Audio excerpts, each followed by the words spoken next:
Greetings, friends, crew member of our beloved, polluted, and unique spacecraft, which, since the last time we met, has taken another turn about its imaginary axis and, of course, continues creating events in full development. And, of course, just like every day, things are heating up in the Middle East. Then there's the Palestinians and the audacity of the far right in Israel, always supported by the lobby, the powerful one in the United States. And when we speak about this lobby, this is not a swear word. No, no, no. Lobbies are legal and lobbies are registered. However, the power of these lobbies is often too big because they follow each one of the legislators, senators, and whoever else it may be. And they have the record of who has voted, and sometimes they remember the things that have been done for their campaign or to be elected. And sometimes there are also some areas that are not the best shown. But being a lobbyist is a profession in the States. I studied this at the Fletcher School of Law and Public Diplomacy. And we need to say this for those who study foreign affairs, that when we finally, after studying all the lobbies throughout all the United States, there were only two that weren't part of the curriculum. The military one, which is the one that brings the money, and the pro-Israeli lobby. They weren't part of the curriculum. This shows a very interesting position of control that they have reached. Either way, today, just like always, we are starting in the Middle East. And with the way they're using to try to change the geopolitical map, and no one has been able to solve the problems at the Gaza Strip, for example.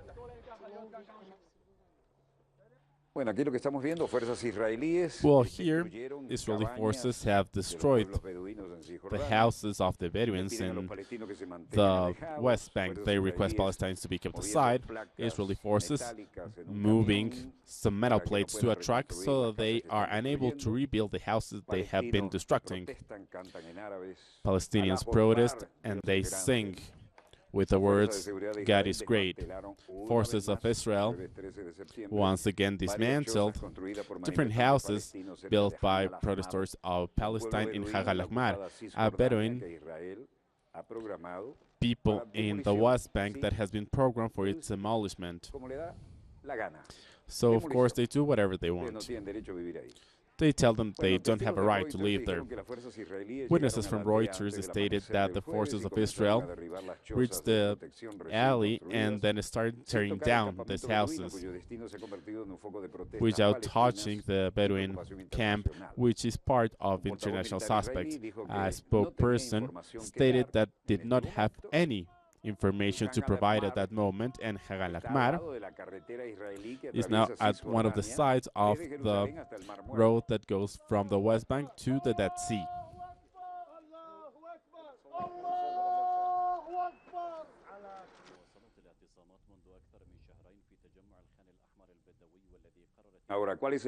Now, what's the plan? Demolishing this place in order to create settlements for Palestinians. They're pre-manufactured houses. And here they're sealing all the components and trying to occupy them. Palestine taking measures in order to manage the demolition of Khan al-Ahmar, and Faida Khalid stated, "Our plan, in order to face the decisions of the Israeli court, is being firm and resist any attempt of demolition. And we will work as hard as possible to do so."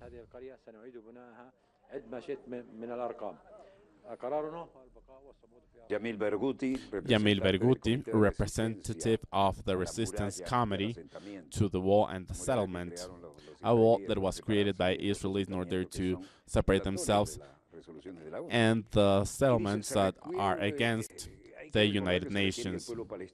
The Palestinian people needs to continue with the settlement in Khan al-Ahmar in order to ensure the government of Israel that they will all withstand the demolition that has been carried out peacefully and legally.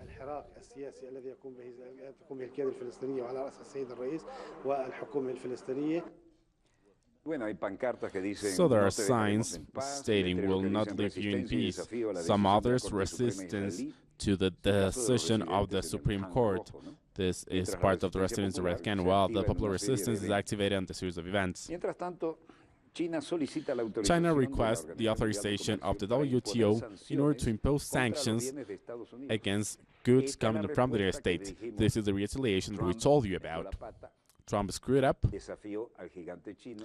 by defying the Chinese, and the boomerang is coming back against him. The headquarters of the WTO with emblems of the WTO. China has the possibility of manufacturing the most modern cars, and to do so in a competitive fashion. The United States cannot challenge them at every field. So what do? Well, they violate the regulations of free trade and set tariffs as the ones that Trump has chosen for aluminum and steel. So, whatever case,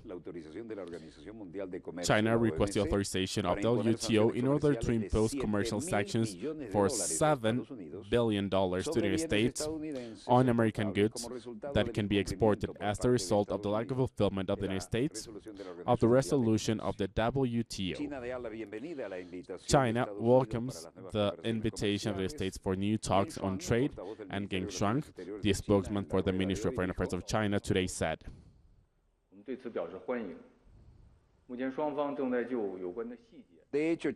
in fact, China has been invited by the States to hold trade talks, and we celebrate this.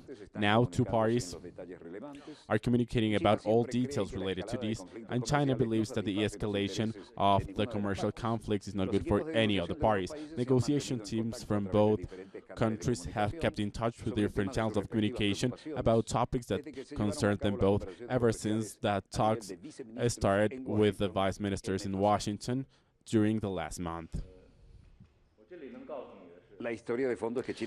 So China has become, well, they have welcomed the invitation of the States for a new round of negotiations, and the Vice Minister of China met with different participants who were visiting China. Everyone was to go to China, and Hang Shen from China, shaking hands with Hu Sheng, Prime Minister of Cambodia. So the Vice Prime Minister of China, Hang Seng, met with the leaders that will attend the 15th ASEAN-China exposition, as well as the summit China-ASEAN, which is going to take place in Nain in September, the capital of Guangxi.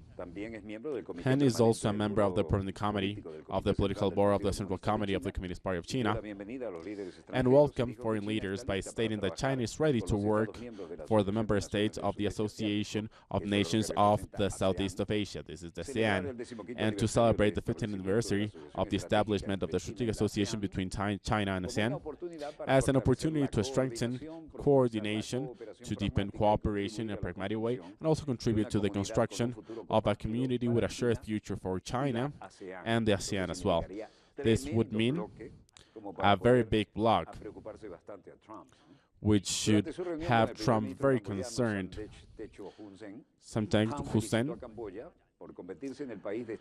congratulated the country and mentioned that the leaders of both countries have met many times during the last few years and have reached a consensus about carrying out the traditional amnesty between these two countries, as well as bilateral relations in order to keep the best period of their history throughout. So the states are not invited here, of course.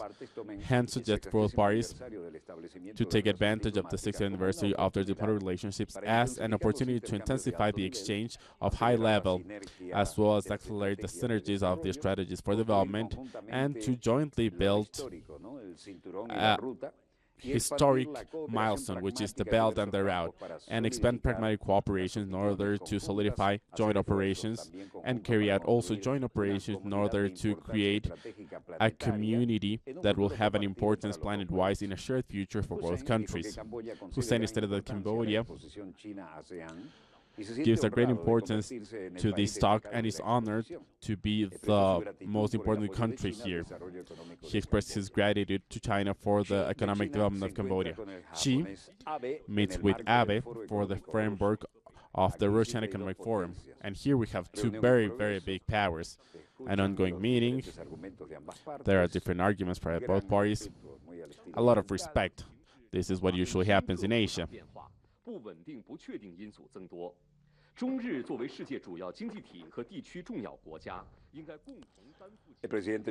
President of China Xi Jinping met with the Prime Minister of Japan Shinzo Abe for the forum of Vladivostok in Russia.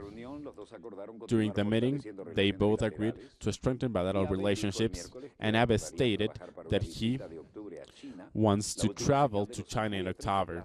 This shows the close links between the previously rivals of Asia. Xi stated that he shares responsibility and have the responsibility for world peace, as well as denuclearizing North Korea, together with the objective of fulfilling this purpose. 当前，日中关系正回到正常轨道，双方合作空间进一步扩大。日本希望同中国建立更加紧密。Whenever there is a chance, we let our Chinese community listen to the regional language. Now, this is Vladivostok. That brings more importance to the bilateral relationships, and President Xi Jinping, together with a meeting that is part of the agenda that's been foreseen with President Vladimir Putin. Putin here listening, while workers in the high importance meeting, and of course the important things are said when cameras are not in place, and the body expression shows that they are very comfortable, and there is a lot of history and synergy here. An ongoing meeting, Putin witnessing the signature of the agreements that will come as follows. And Xi, together with Putin, carry out the new exchange of the documents that have been signed, the economic forum in progress, and Vladimir Putin, together with President Mongolia Batunga, Prime Minister Shinzo Abe, and Lee Naing-yo from South Korea, listening to the official mentions here. Vladimir Putin also spoke in this forum, and the development of this huge forum is followed closely by Washington, because each one of these agreements means that they have fewer markets than the ones they had after World War II. Xi and Putin at the Old Russian Children's Center.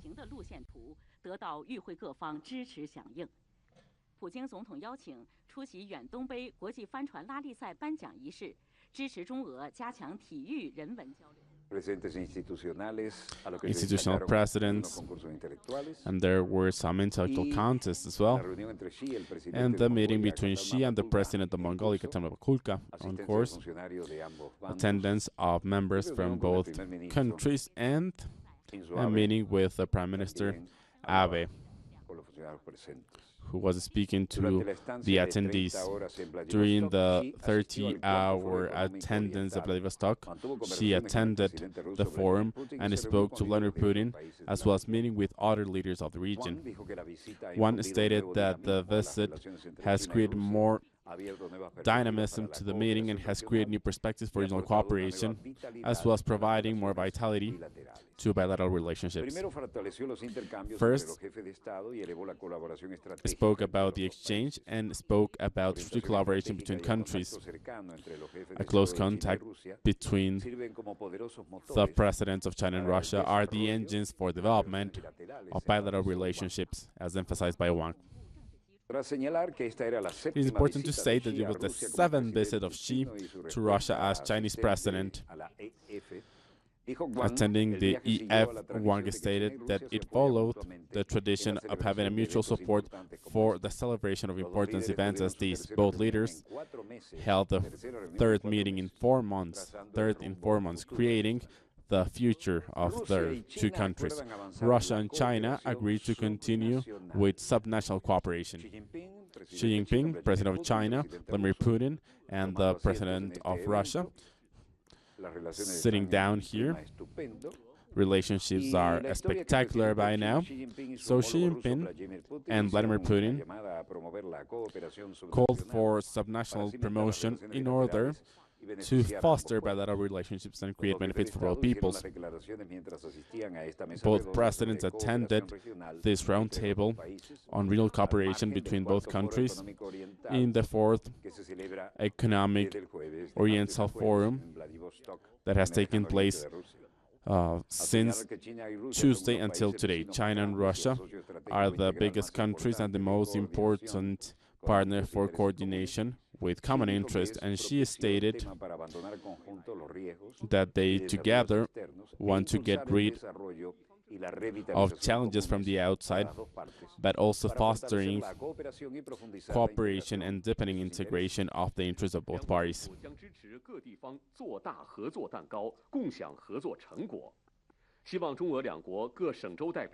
For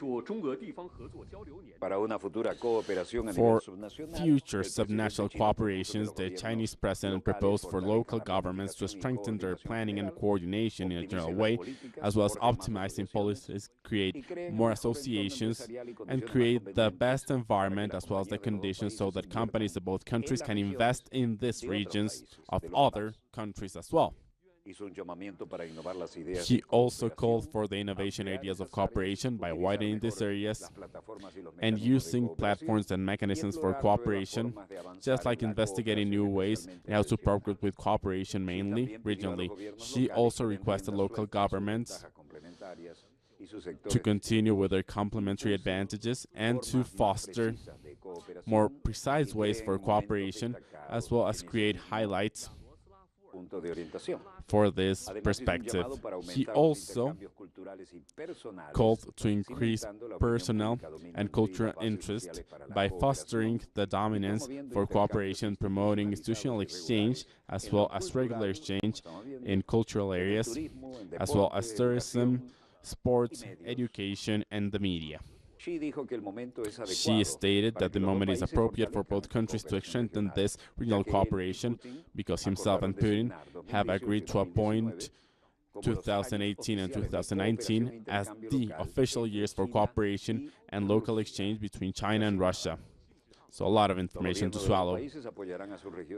Both countries will support the regions in order to divide the cake properly for cooperation based on the results of this, as she stated, and also showed his hope for representatives to reach an agreement that seems to be evident at this point. Russia marches east to the uncharted areas of this region, an animated map that shows the location, Moscow and Vladivostok. Big Russia, traffic at the bridges, Eastern Economic Forum. This is all Vladivostok, Russia. And President Vladimir Putin speaks at the podium in this very big organization that is also expanding. The graphs show that the signatures of the Eastern Economic Forum in Mongolia, this is north of China, of course, have led to very substantial agreements. This is the trade fair, where merchandise from Russia and Mongolia, Russians with their products, from the most important technology to matryoshkas, and also jade, traffic, as well as the cooperation between the main works for development as well as their structures, with the capacity they have to strengthen different media and different means for communication aerial and in the maritime parts as well. This is very, very important, and this goes east. This goes to the far east of Russia, and they see opportunities for development. The graphs show the agreements in the Eastern Economic Forum in Nuremberg, autonomous area of Mongolia, north of China as well, speakers at the trade fair, and this is an agenda that has clearly emphasized the exchange at every single level. Speakers also show their products. Matryoshkas are always at the order of the day, together with jade articles. They are very well deemed by the customers, and the stores and the streets in Seoul show a lot of movement. There's a lot of traffic in front of Wangyongmung, the important streets of the city of Seoul,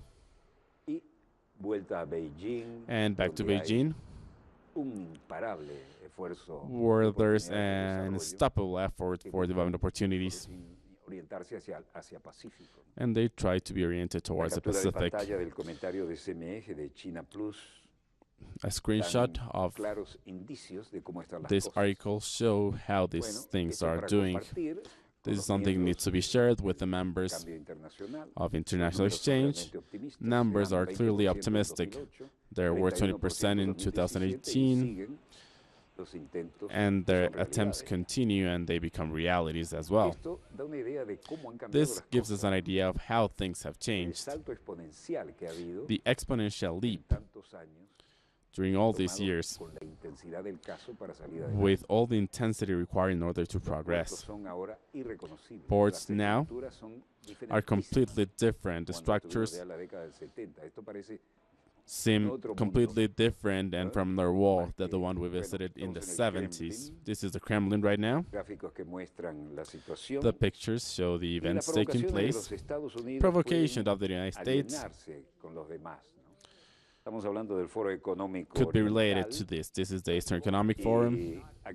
And here, Paulo von Schirach, president of Global Policy, stated, first and foremost, I think it's a good idea for Abe to have good relationships with their neighbors. China is very big and important. Just like you mentioned, there are some polemic problems with Russia, and certain territorial disputes continue ongoing. Either way, they are part of our neighborhood.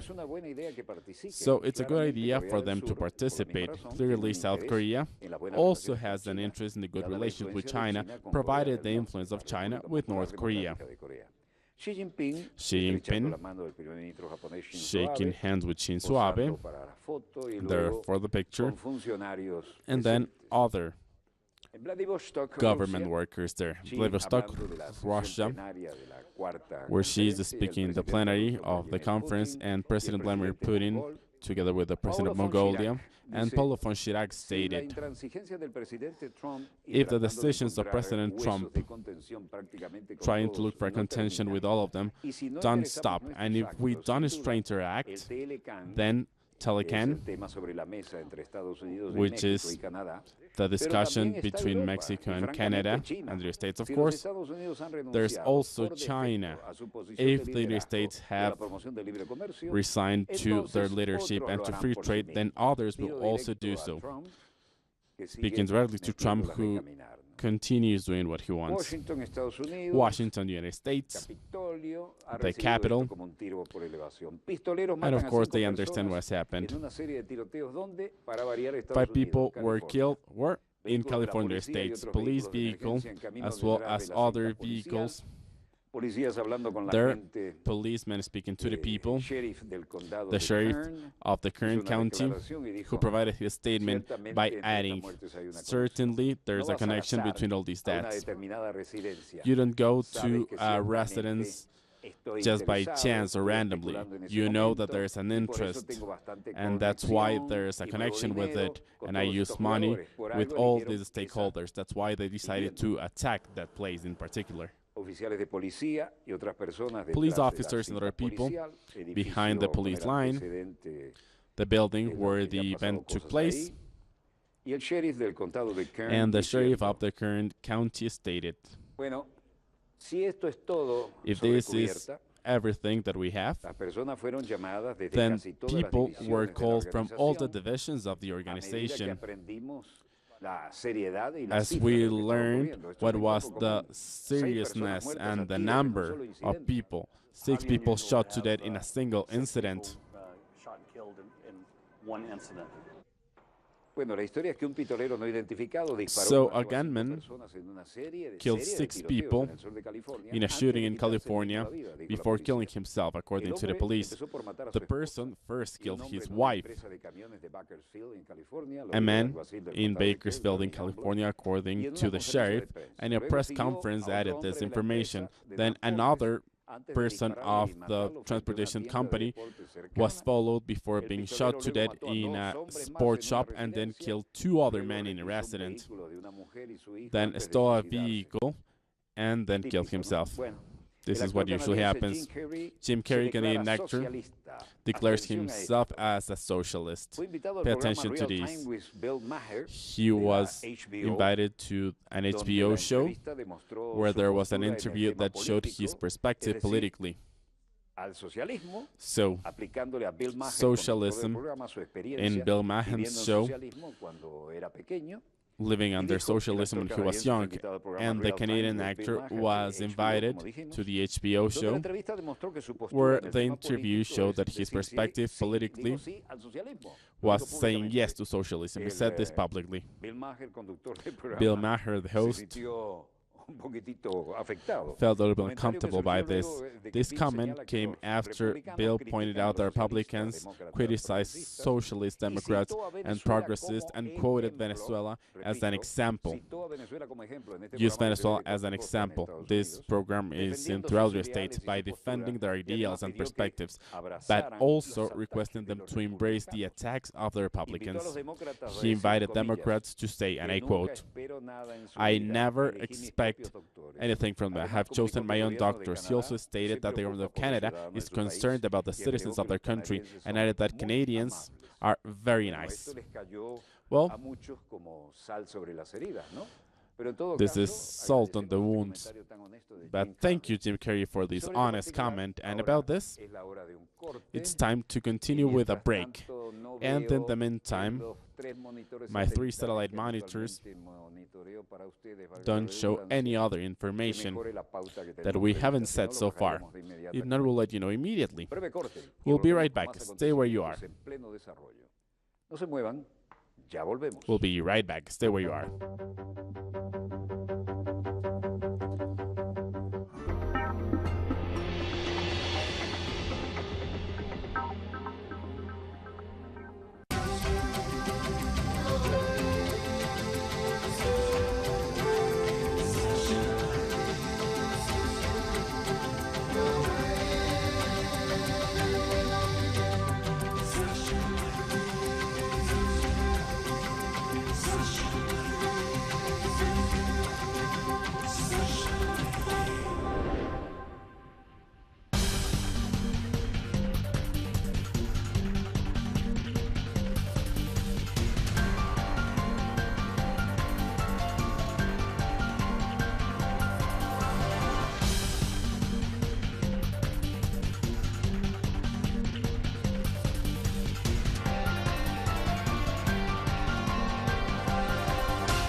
We are back with more interesting events.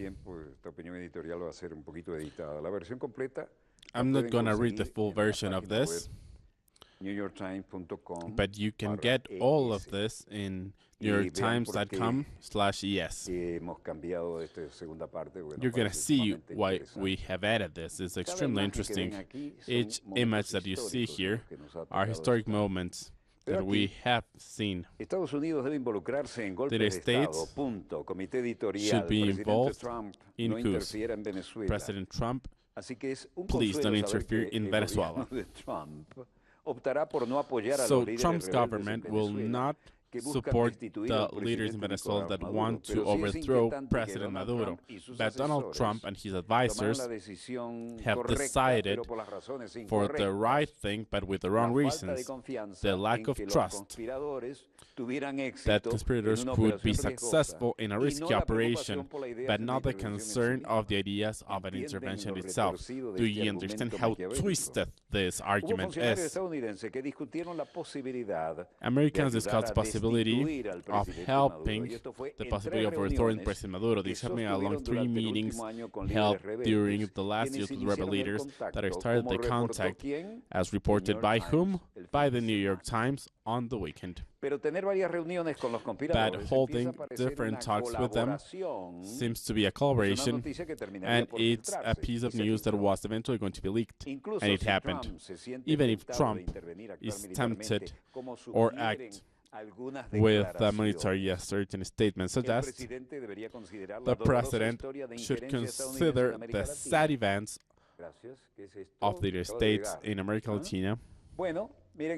Oh, see what just in the New York Times show. U.S. met Venezuela plotters in order to request support for a coup against Maduro. New York Times, huh? Aporrea web portal, Saturday 8. In the embassy of a European country, the contacts of a group of officers of the Venezuelan army with the government of state in order to plan, what? A coup d'etat against Nicolás Maduro. This was stated on Saturday, September 8, by the New York Times. The American newspaper states that have spoken to one of the soldiers that led the talks, as well as with members of the Trump's administration that confirmed the contact of Venezuelan functionaries in order to overthrow the Chavez government. Conversation started after in 2017, Trump stated he is not discarding the possibility of a military intervention in Venezuela. During the last quarter and the beginning of 2018, they continued, but there wasn't any type of support from the United States to them. One of the problems took place because, according to the New York Times, one of the officers in charge of this initiative was sanctioned by the government of the States in a long list that started with the management of Barack Obama, and where there's accusations of corruption, drug trafficking, and violation of human rights. This is what they want to say. And regardless of this, Trump workers heard the plans.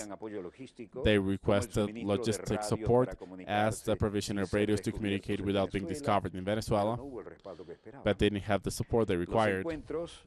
Meetings all took place abroad, and the government of the States appointed a diplomat to lead from their side talks with military members who were planning on this coup, who ensured that in the army there were 3 groups trying to overthrow Maduro. After the first contacts from the American side, the officers didn't have an organized plan. However, they kept the meetings regardless, that at the beginning they were reluctant because one of the members of the army was sanctioned by the States. There were different dates, one with the protest in August 2017 in the country, but they decided to do so then because they didn't want to shed blood, according to the New York Times.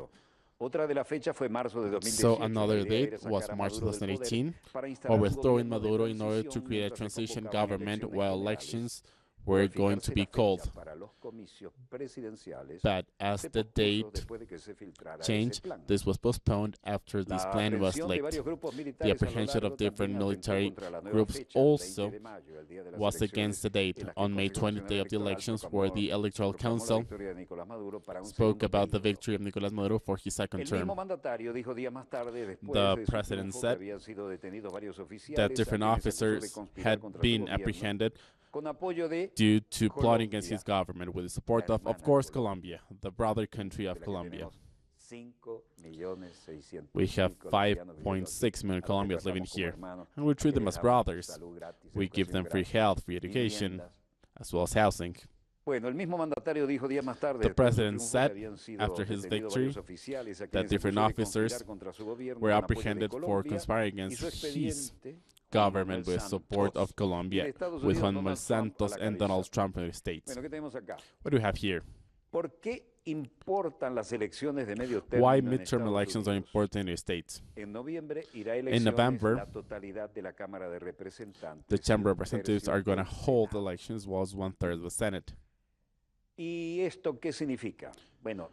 What's the meaning of this? Dalia González Delgado, professor and researcher of the Hemispheric Center of Studios of the United States in Havana, for the Cuban newspaper Grama. This was also edited due to time constraints. A lot will be as tycho number things when midterm elections take place in the States. The result will be interpreted as a type of referendum on Trump's presidency, and Republicans will create the future of politics in the country. What's the importance of these elections? Well, based on how good the Democrats do, this could limit the Republican agenda in the Congress, and thus understand the importance of this by being able to change the members of the Congress. Aaron Russo, an American film producer, speaks about a meeting with a member of the Rockefeller clan who speaks about a great event in New York, which eventually was the attack to the Twin Towers. But then it was planned. It was perfectly planned and calculated. But then he spoke about the never-ending war against terrorism without a known enemy. Then they were going to strike Venezuela and against President Hugo Chavez. Okay, what do we have here? Aaron Russo. Listen to this. Who called me up one day and said, one of the Rockefellers would like to meet you. I made a video called Mad as Hell, and he'd seen the video and wanted to meet me. I knew I was running for governor of Nevada. So sure, I'd love to meet him. And I met him, and I liked him, and he was a very, very smart man. And we used to talk and share ideas and thoughts. And he's the one who told me 11 months before 9/11 ever happened that there was going to be an event. Never told him what the event was going to be, but there was going to be an event, and out of that event, we were going to invade Afghanistan to run pipelines from the Caspian Sea. We were going to invade Iraq, to take over the oil fields, establish a base in the Middle East, and make it all part of the New World Order. And we'd go after Chavez in Venezuela. And sure enough, later, 9/11 happened. And I remember he was telling me how you're going to see soldiers looking in caves for people in Afghanistan and Pakistan and all these places. And there's going to be this war on terror, which is no real enemy. And the whole thing is a giant hoax, but it's a way for the government to take over the American people. He told you it was going to be a hoax. Oh, yeah. Oh, yeah. There's no question. He says, there's going to be war on terror. And he's just laughing. There's no... Who are we fighting? I mean, why do you think 9/11 happened and then nothing's happened since then? Do you think that our security is so great here that these people who pulled off 9/11, who were able to can't knock down another plane? Come on, it's ridiculous.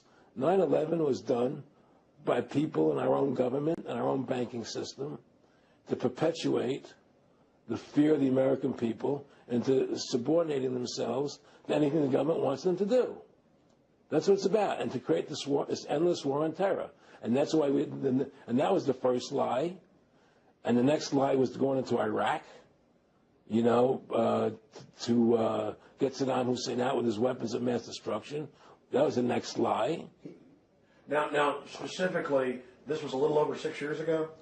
This was 11 months before 9/11. Yeah. And Nick Rockefeller, he's a lawyer.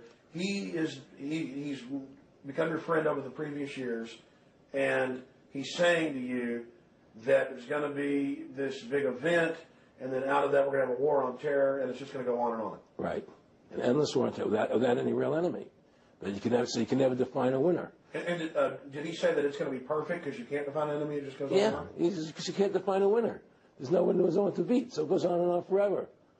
And they can do whatever they want. They scare the hell out of the American public. Look, this whole war on terror is a fraud. It's a farce. It's very difficult to say it out loud because people are intimidated against saying it. Because if you say it, they want to make you into a nutcase. But the truth has to come out. That's why I'm doing this interview.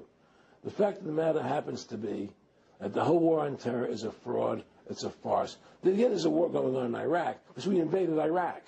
And people over there fighting, you know. But the war on terror, that's a joke, you know. And until we discover what really happened on 9/11 and who was responsible for 9/11, because that's where the war on terror emanates from. That's where it comes from. It was 9/11 that allowed this war on terror to begin. And until we get to the bottom root of 9/11, the truth of 9/11, we'll never know about the war on terror.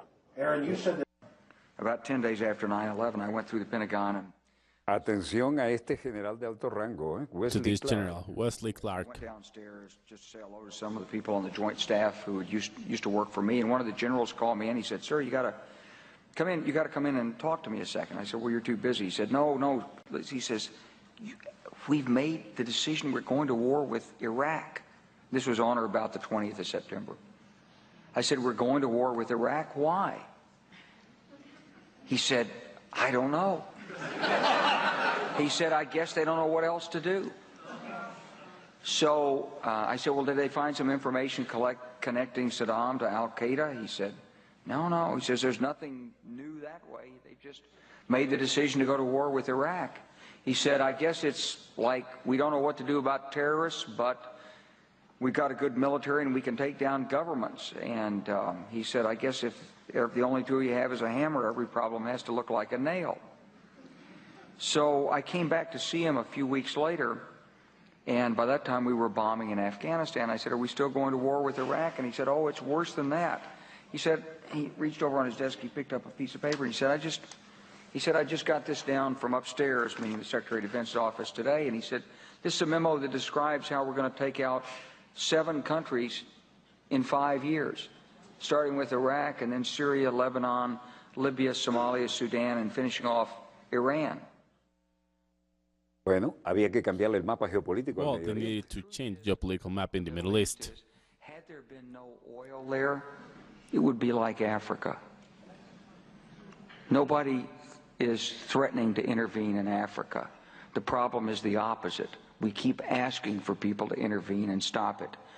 And there's no question that the presence of petroleum throughout the region has sparked great power involvement. Whether that was the specific motivation for the coup or not, I can't tell you, but there's always been this attitude that somehow we could intervene and use force in the region.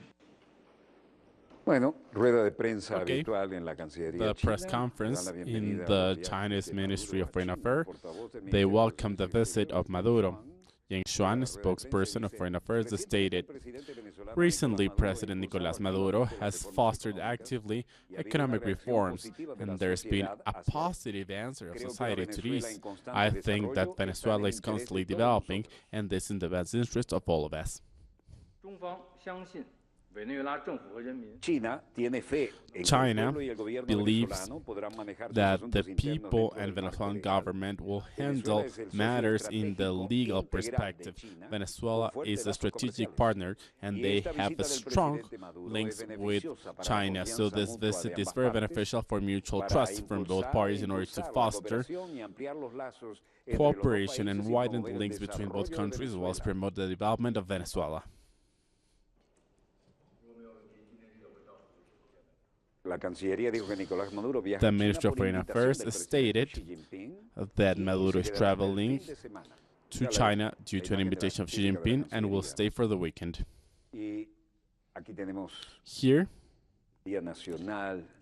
we can see the arrival with all honors. Venezuela is constantly developing, according to the spokesperson Yang Xuan in the daily press conference, and the visit of President Maduro will bring benefit for the mutual confidence. Both parties will be able to increase cooperation, widen the links between China and Venezuela, promote high-level development of Venezuela.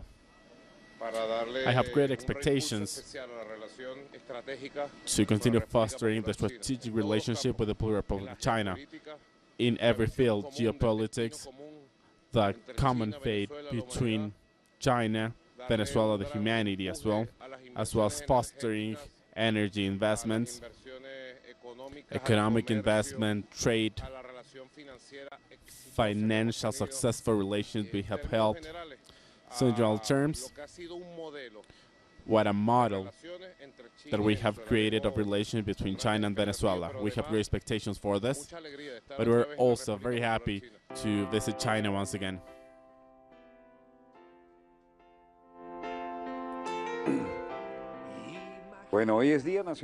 Today is the National Day of Rock, September 13. We have a video of Paul Gaiman in his version of Imagine from John Lennon. But Paul Gilman has his own nuance to the song.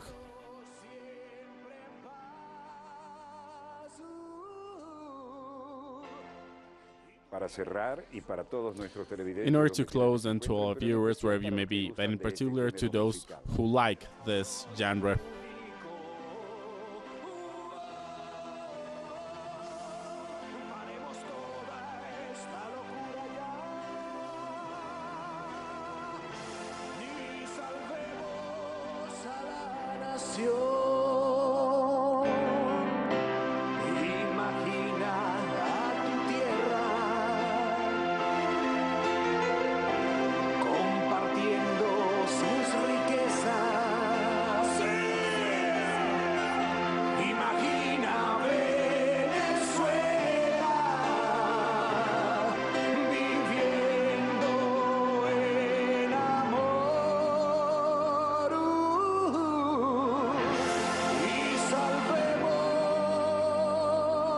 esta linda y gran nación.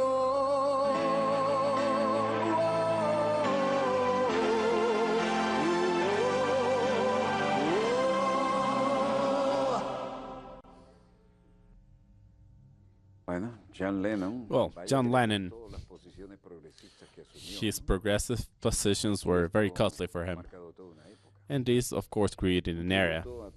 This is a tribute to all of them. I particularly like jazz. I have a great collection of jazz. Many of us still want us to continue broadcasting those jazz songs. Well, the music industry wasn't interested in this, but some people did like it. Okay, this person took his own position. And anyone with his perspective, he was a billionaire and he didn't have anything to do about this, so we should respect all people who have their own ideas. It's been an interesting day. This program that brings in a lot of memories and a lot of sad and happy moments together with the statements. There's a statement that I need to say now that I'm president of China. In the 70s, I was invited by the colleagues of the Journalist Association of China. They were trying their best to create the great power that China is today. And they told me,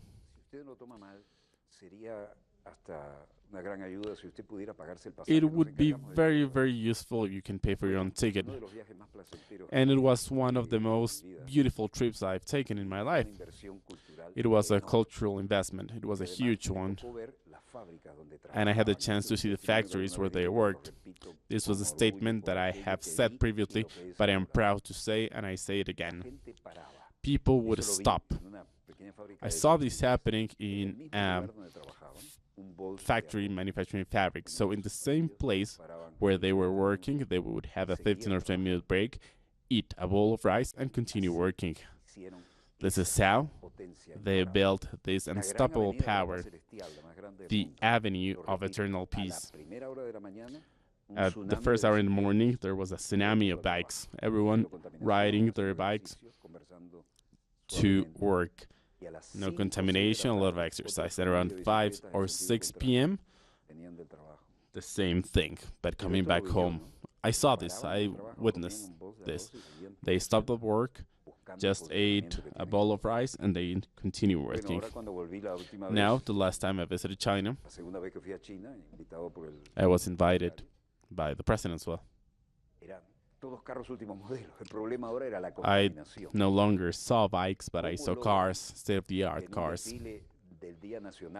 So I was there in a parade where the sky was perfectly blue and there was an air parade, and this is something I will never understand.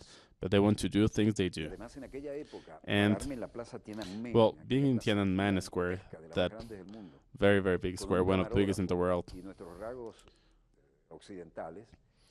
with our Western clothes, everyone was looking at us. But it was a very nice curiosity. Now, they have their own satellites, they do whatever they want. And they haven't sent a man to the moon because it's too much effort, but they can do it. But either way, it is important to see the initiative of our president once again taking a look at this power, the most important power, and it's important to diversify our agenda internationally.